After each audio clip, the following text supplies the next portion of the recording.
मित्रों, मैंने एक सूत्र आपसे कहा था कि जानो, समझो और आचरण में लाओ। जाणून घ्या,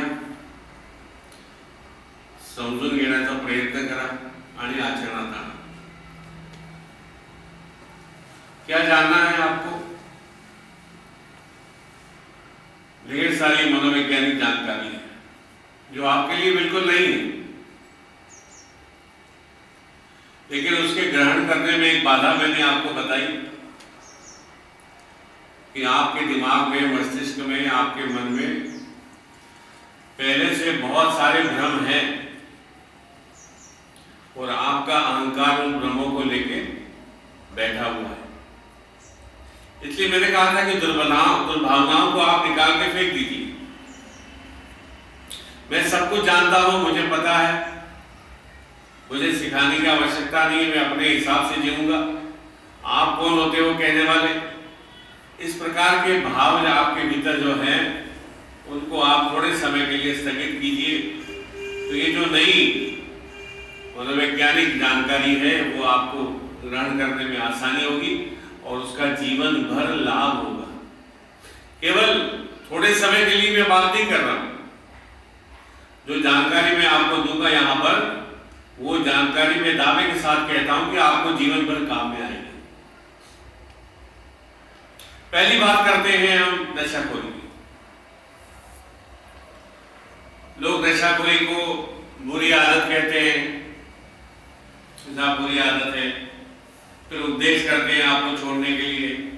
आप भी सौगंध खाते हो, शपथ लेते हो, वचन देते हो, आश्वासन देते हो, संकल्प करते हो, लेकिन बात नहीं बनती।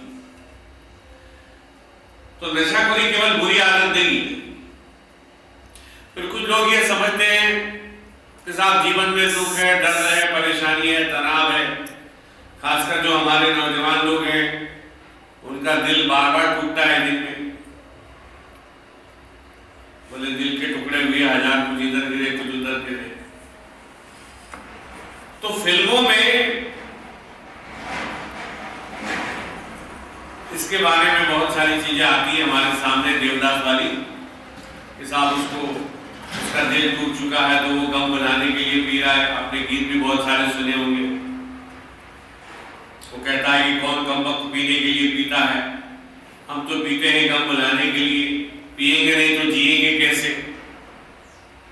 ये सारी जो फिल्मी बातें हैं, इसके कारण भी भ्रम फैला हुआ है कि लोग गम बनाने के लिए, तनाव दूर करने के लिए पीते, लेकिन ये एक अवैज्ञानिक बात है, इसमें कोई तथ्य नहीं है। फिर समाज में एक धारणा ये भी है कि साहब अभी इसके कांधे पर जिम्मेदारी नहीं है। खासकर जो अविवाहित लोग हैं, अगर वो नशा कर रहे, आवारागर्दी कर रहे, गैर जिम्मेदार है, तो माँ बाप कई बार ऐसा सोचते कि इसका विवाह कर दिया जाए, शादी कर दी जाएगी तो ये जिम्मेदारी को समझ लेगा और नशा करना बंद कर देगा। लेकिन वास्तविकता भी ऐसी नहीं है।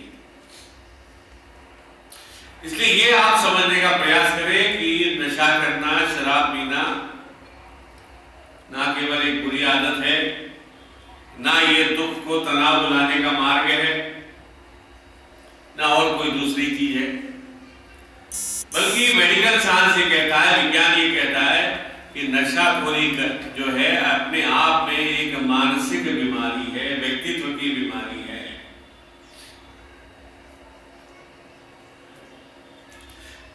दो प्रकार की बीमारियां, एक शारीरिक बीमारी, दूसरी मानसिक बीमारी, व्यक्तित्व की बीमारी। कौन सी है शारीरिक बीमारियां? आपको पता है, फ्लू हो जाता है, मलेरिया हो जाता है, टाइफाइड हो जाता है, कैंसर हो जाता है, टीबी हो जाता है। ये सारी बीमारियां शारीरिक बीमारियां हैं।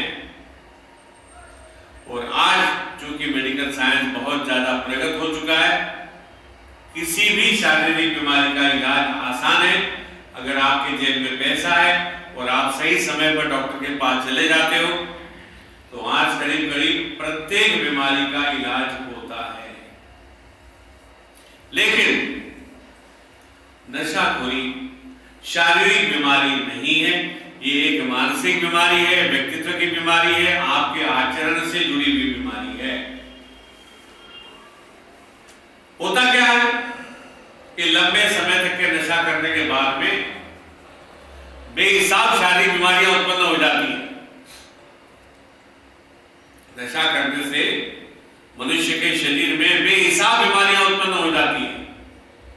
पैर के नाखून से लेकर सर के बालों तक शरीर का ऐसा एक भी अंग नहीं है जिस पर नशे के दुष्परिणाम ना होते हो, वहां पर बीमारियां उत्पन्न ना होती। और इसलिए बहुत सारे लोग जब शारीरिक बीमारियां बहुत ज्यादा हो जाती है, तकलीफ बहुत ज्यादा हो जाती है, तो अस्पताल में जाते हैं, उन बीमारियों का इलाज कराते हैं, लेकिन नशाखोरी का इलाज नहीं होता। इसलिए ये पहला सूत्र आपको ध्यान रखना है कि नशाखोरी, नशा करना, शराब पीना, ये किसी भी तरह से शारीरिक बीमारी नहीं है, बल्कि एक मानसिक बीमारी है, व्यक्तित्व की बीमारी है, और इसका इलाज होता है। अब प्रश्न ये उठता है कि बीमारी है अगर, तो इसकी विशेषताएं क्या है? इसके मैं 4-5 विशेषताएं आपके सामने रखूंगा। मेडिकल साइंस में हम लोग कहते हैं कि addiction is a primary progressive permanent and terminal disease in which the addict patient is having denial.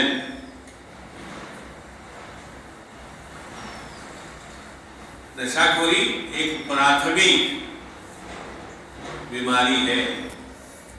प्राथमिक का मतलब क्या है? कि ये अन्य बीमारियों का दुष्परिणाम नहीं है या अन्य समस्याओं का दुष्परिणाम नहीं है। जैसे अभी मैंने कहा आपको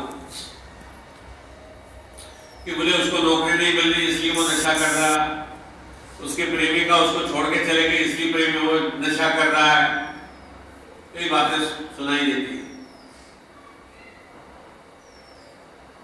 लेकिन हमारे जीवन में जो दुर्घटनाएं घटती है उसका ये दुष्परिणाम नहीं है, ये एक प्राथमिक मूल बीमारी है। दूसरी बात कहेंगे कि यह बीमारी प्रोग्रेसिव है, यानी निरंतर बढ़ने वाली है। आपने जब नशे का प्रारंभ किया, थोड़ा सा नशा किया, चोरी छुपे किया, पहले चरण में जितने भी लोग नशा करते हैं चोरी छुपे करते हैं, थोड़ा सा नशा करते हैं क्योंकि डर है पता न चल जाए। आप में से कोई हो तो ऐसा मुझे बताए कि नहीं साहब मैंने तो बाकायदा लोगों को निमंत्रण दिया था कि आज फलाने दिन जो है मैं सबके सामने सबके आशीर्वाद से, प्रेम से, सहयोग से मैं नशाखोरी का प्रारंभ करने जा रहा हूं, आइए मुझे शुभकामनाएं दीजिए। नहीं, हर व्यक्ति पहले बार चोरी छुपे नशा करता है, थोड़ा सा करता है, कोशिश करता है किसी को पता ना चले। लेकिन नशा करने के बाद में क्या होता है? यह नशा आपके ब्रेन में, आपके दिमाग में रिसेप्टर तैयार करते हैं, जिसको हम हिंदी में कह सकते हैं आज्ञा केंद्र, जहां से आपको अनेक प्रकार के शारीरिक मानसिक जो है आज्ञाएं दी जाती है, ऑर्डर दिए जाते हैं, और जिसको आप आचरण में लाते हो। इतना प्रभावी वो रिसेप्टर होता है।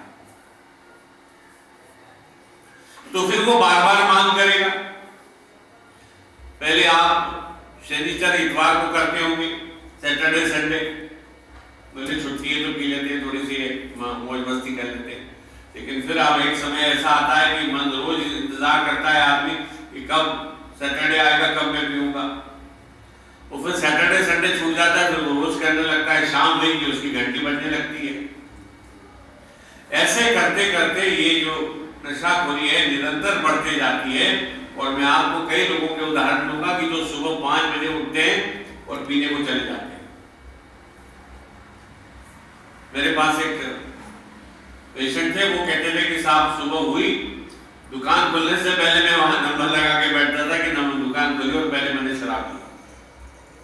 पैसे ज्यादा होते नहीं थे तो घर में स्टोर नहीं कर सकता था, और भी कई कारण थे।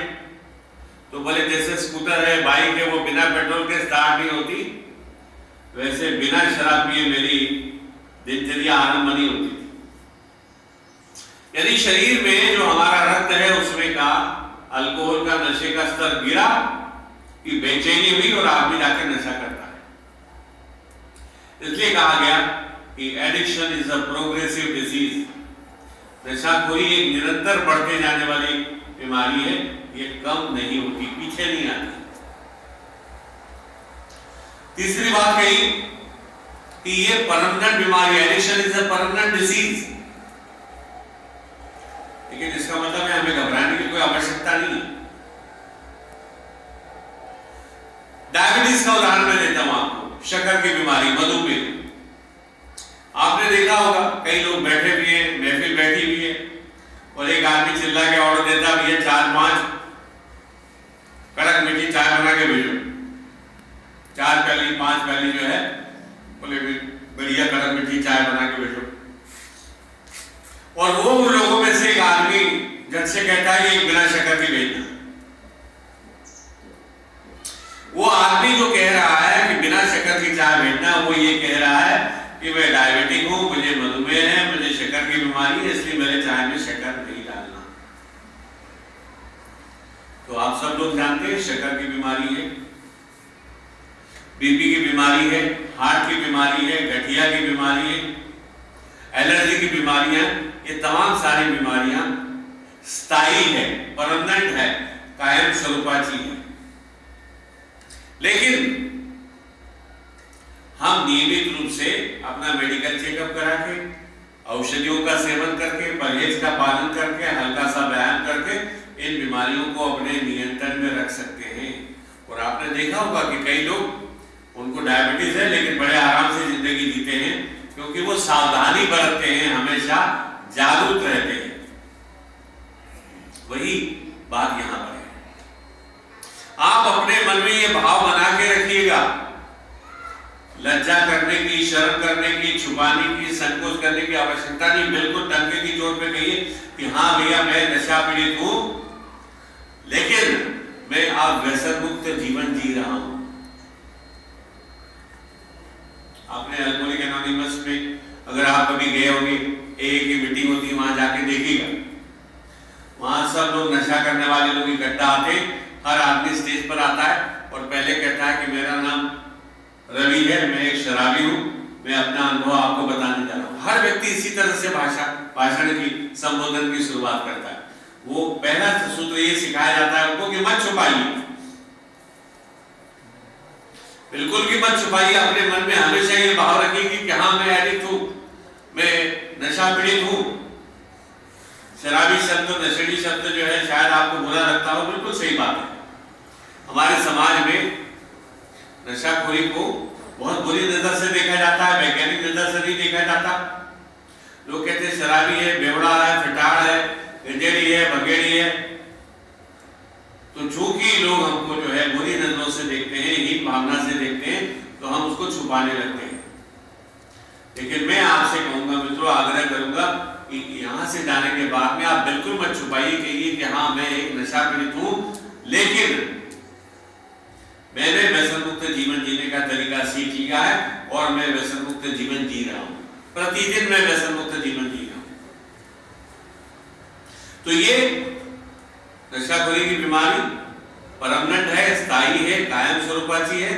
लेकिन अगर आपने यहाँ के जो सूत्र है जो सिखाए जा रहे हैं, आपको जो जानकारी दी जा रही, उसके हिसाब से अपनी जीवन शैली बदली, तो आप बड़े आराम से व्यसन मुक्त जीवन बिताएंगे और किसी को पता भी नहीं चलेगा कि आप एक जमाने में बहुत नशा करते थे।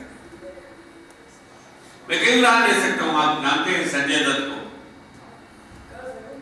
अभी तो उन पर पिक्चर भी बनी हुई है संजू नाम की, कभी मौका मिला तो जरूर देखिएगा। पहले जब मैं उदाहरण देता था तो ये पिक्चर नहीं थी, तो मुझे बड़ा समझाना बड़ा मुश्किल जाता था। कलकत्ता में 2002 में संजू दत्त को जो है वहां पर ड्रग एडिक्शन के सेमिनार में बुलाया था और उसने पहले ही आके कहा, hello friends, my name is Sanjay Dutt, I am an addict, I am an drug addict. मित्रों मेरा नाम संजय दत्त है और मैं ड्रग एडिक्ट हूं। और फिर उसने सारी कहानी लोगों को बताई। अमेरिका में 2 साल उसको वहां पर नशा मुक्ति केंद्र में रखा था उनके पिताजी ने, सुनील दत्त ने।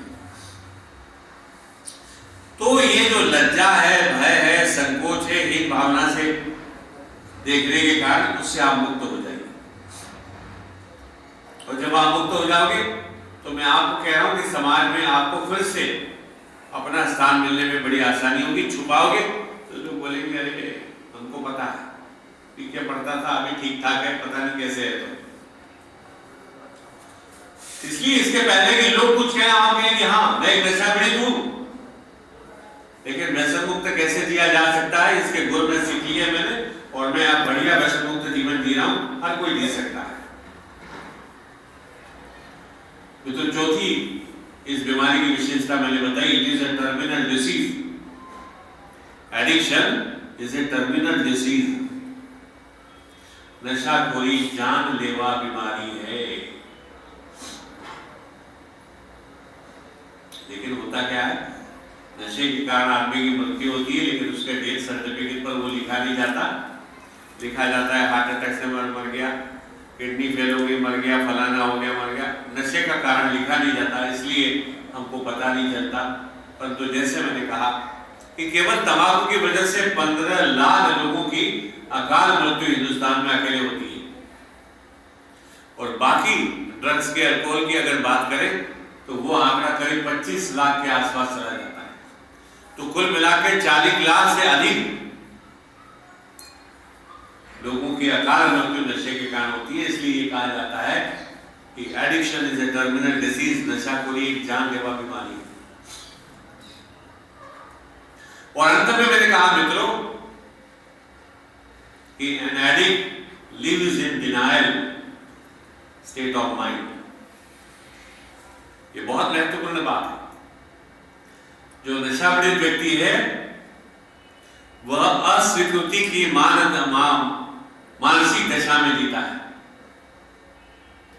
बहुत महत्वपूर्ण सूत्र है, उसकी आज मैं विस्तार से चर्चा भी करूंगा। अस्वीकृति क्या है, डिनायल क्या है? वास्तविकता से इनकार करना। साधारण जीवन में डर के कारण, बड़ा डर जब होता है कि मैं फंस जाऊंगा, मुझे जेल हो जाएगी, मेरी मृत्यु हो जाएगी, तो इस भय के कारण हम झूठ बोल देते हैं, जबकि सब लोगों को दिखाई देता है। लेकिन नशाखोरी में मित्रों करीब करीब सभी नशा पीड़ित लोग जो है वो अस्वीकृति के मानसिक दशा में या डिनायल के स्टेट ऑफ माइंड में रहते हैं। कैसे पहचानेंगे? पहली बात, नशा पीड़ित व्यक्ति ये कदापि स्वीकार नहीं करता कि हाँ मैं नशा पीड़ित हूं, मैं तो थोड़ी सी पीता हूं, कभी कभार पीता हूं, मैं पी के कभी गंदी नाली में नहीं पड़ा, मैंने तो किसी को गाली नहीं दी, मैंने तो कोई झगड़ा नहीं किया, मैं तो ड्यूटी पर जाता हूं, पैसे कमा के लाता हूं। मतलब कई बार ऐसा होता है कि केबिन में बैठ के एक नशा पीड़ित मुझसे कहता है कि सर वो बाहर जो बैठे मैं वैसा नहीं हूं। आप में से एक आदमी जब केबिन के अंदर मुझसे बात करता है बोलता है मैं वैसा नहीं हूं, आप मुझे वैसा मत समझिए। लेकिन मित्रों नशा पीड़ित का अर्थ आप कितना नशा करते हैं, कैसा करते हैं, कब करते हैं, इससे कोई लेना देना नहीं। आपने नशा किया, एक बार किया, 100 बार किया, कम किया, ज्यादा किया, उससे कोई मतलब नहीं। आप अपने मर्जी से नशा नहीं छोड़ पा रहे। नशा करना आपकी आवश्यकता बन चुकी है, शारीरिक और मानसिक, जबकि उसके कारण आपके जीवन में अनेक गंभीर समस्याएं उत्पन्न हो रही। फिर भी आप उसको जब स्वीकार नहीं करते तो उसको कहते हैं डिनायल, यानी अस्वीकृति। मैं आपको बताऊं, कई बार उसकी बीवी छोड़ के चले जाती है, डिवोर्स हो जाता है या वो डिवोर्स की नोटिस दे देती है, तो कहता है ऐसा कोई मामला नहीं, वो तो मैं बुलाऊंगा तो चले आएगी। सस्पेंशन हो जाता है काम पर से, सस्पेंशन की नोटिस मिल जाती, बोलते नहीं वो तो हो जाएगा सब मामला ठीक ठाक, वो तो क्या है, वो लोगों ने उसके कान भर दिए, इसलिए मेरे बॉस ने मुझे सस्पेंड कर दिया। नौकरी चली जाती है, धंधा कारोबार ठप हो जाता है। उसके बावजूद भी नशा पीड़ित व्यक्ति इन तमाम सारी बातों को, जब सब लोगों को जो दिखाई दे रही है, उन गंभीर समस्याओं को स्वीकार नहीं करता। उस मानसिक दशा को कहते हैं अस्वीकृति की मानसिक दशा, डिनायल स्टेट ऑफ माइंड। पहली बात मैंने की कि वो स्वीकार नहीं करता कि मैं नशा पीड़ित हूं, वो स्वीकार नहीं करता कि उसने अपने वजह से, अपने स्वभाव के कारण, अपने दोषों के कारण, अपने गलतियों के कारण नशे को स्वीकार किया है, ना कि दूसरे लोग उसके लिए जिम्मेदार है। नशाखोरी के लिए वो स्वयं जिम्मेदार है, ये स्वीकार नहीं करता।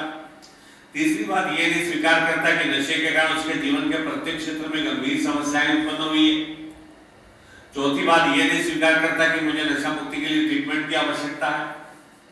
और पांचवी बात, ये नहीं स्वीकार करता कि मुझे नशा मुक्त जीवन जीने के लिए अपने आप में बदलाव लाना है, परिवर्तन लाना है हमेशा के लिए। और ये आप साफ दिखाई देते हैं। अब मैं थोड़ा सा व्यवहारिक जीवन में ये कैसे दिखाई देता है उसका वर्णन मैं करूंगा, ताकि आपको मेरी बात स्पष्ट रूप से समझ में जाए। आपने देखा होगा कि क्या होता है कि वो जो नशा पीड़ित है वो बिल्कुल फ्लैटली रिफ्यूज करता है, बिल्कुल नहीं। उसको कहते हैं सीधी सरल अस्वीकृति। साफ साफ मना करता है, मैं तो पीता ही नहीं। मतलब कई बार ऐसा होता है कि वो पी कर आया, बीवी कहती है कि तुम पिए हो, घर के लोग कहते हैं कि तुम पिए हो, लेकिन वो कहता बिल्कुल नहीं, मैं तो पिया ही नहीं हूं। तो जो बिल्कुल साफ तरीके से, सीधे सरल तरीके से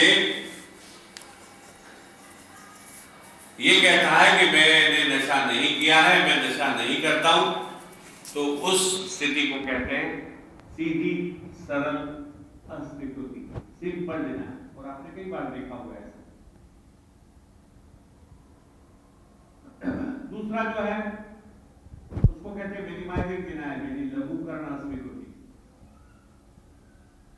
यहां पर आदमी कहता है कि मैं पीता हूं, लेकिन कभी कभार पीता हूं, थोड़ी बहुत पी लेता हूं, सैटरडे संडे पी लेता हूं। अगर उसके कारण उसके जीवन में गंभीर समस्याएं भी उत्पन्न हुई तो उनको छोटा करके बताता है, ऐसी कोई खास बात नहीं है, वो तो बीवी को समझाऊंगा तो समझ जाएगी, नौकरी का क्या है, मुझे तो बहुत सारी नौकरियां मिलेगी, पैसे की भी कोई कमी नहीं है। वो उसके जीवन में जो अत्यंत गंभीर समस्याएं उत्पन्न हुई है नशे के कारण, उनको छोटा बना के बताता है, या वो जो नशा कर रहा है उसको भी छोटा करके बताता है। उसको कहते हैं लघुकरण अस्वीकृति, मिनिमाइजिंग डिनायल। तीसरा जो है जस्टिफाइंग डिनायल, समर्थक या समर्थन, अस्वीकृति में का समर्थन करना। तो सर आजकल कौन नहीं पीता, बड़े बड़े लोग पीते हैं, और हमारे यहाँ तो देव देवताएं भी पीते थे पुराने काल में, महाकाल पीते हैं। मैंने पिया तो ऐसी कौन सी बड़ी बात हो गई? तो डॉक्टर बाटली वाला ने मुझे कहा था थोड़ी थोड़ी पिया करो, तुम्हारा हार्ट अच्छा रहेगा। तो ये व्यक्ति, इसके मन में जो लज्जा है, भय है, संकोच है, वो पूरी तरह से समाप्त हो जाता है और वो अपने नशाखोरी का खुलकर समर्थन करता है। उसको कहते हैं जस्टिफाइंग डिनायल, नशे का समर्थन करना। उसके बाद में आता है डायवर्टिंग डिनायल। डायवर्टिंग डिनायल में क्या है? मान लो कि आप यहां से निकले, आपने यहीं पर मन बना लिया था कि भैया मैंने जो 2-3-4 दोस्त हैं जो मेरे साथ भी बैठ के पीछे थे, उनको मैं समझाऊंगा, ये सेंटर में लाऊंगा। आप गए, अपने मित्र से मिले, उसको बिठाया, आपने चाय पिलाई और बताया, अरे मैं वहां गया था सद्भाव नशा मुक्ति केंद्र में, मैंने भैया बढ़िया तरीके से वहां पर जो अपना स्वास्थ्य प्राप्त किया और मैं वहां से सारी बातें सीख के आया हूं। तो मैं चाहता हूँ यार तू भी जाके वहां पर जाके जो है अपना ये सारा सब छोड़ दे, एक नया जीवन अपन प्रारंभ करते। वो आपकी सारी बातें सुन लेगा, जवाब में क्या कहेगा? अरे वो तुम्हारे बेटी की शादी की बात चल रही थी, कोई लड़का मिला क्या? अगर तुम कहो तो मैं एक दो जगह बात चला सकता हूं। या वो कहेगा कि तुम्हारे बेटे का एडमिशन कराना था, नहीं हुआ वो तो बताओ, मैं एक जगह कर सकता हूँ। आप बात कुछ कह रहे थे, वो जवाब कुछ अलग देता है, उसको कहते हैं डायवर्टिंग डिस्टांस, यानी दिशा भ्रम अस्वीकृति।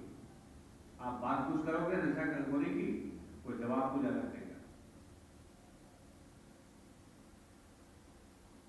इस तरह से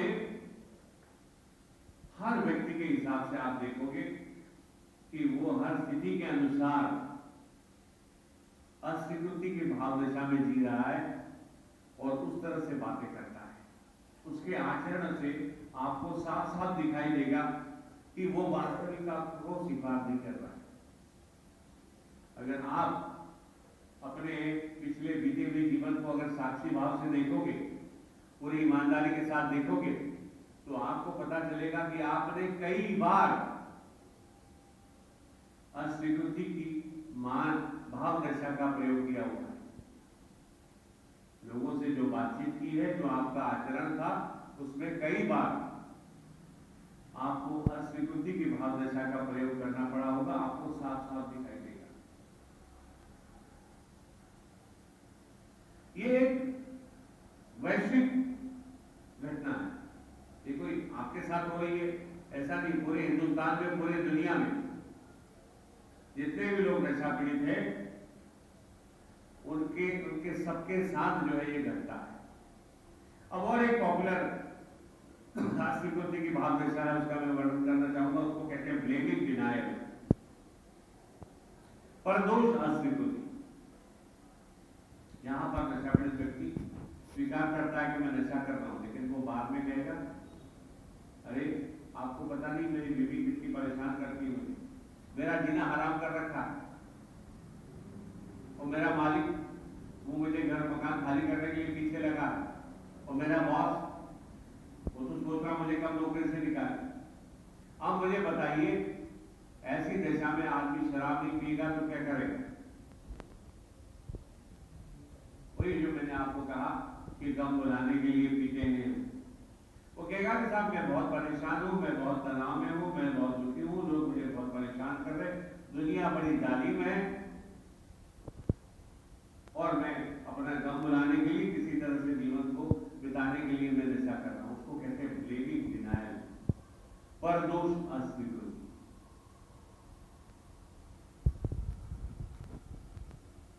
तो ये एक स्थायी भाव है,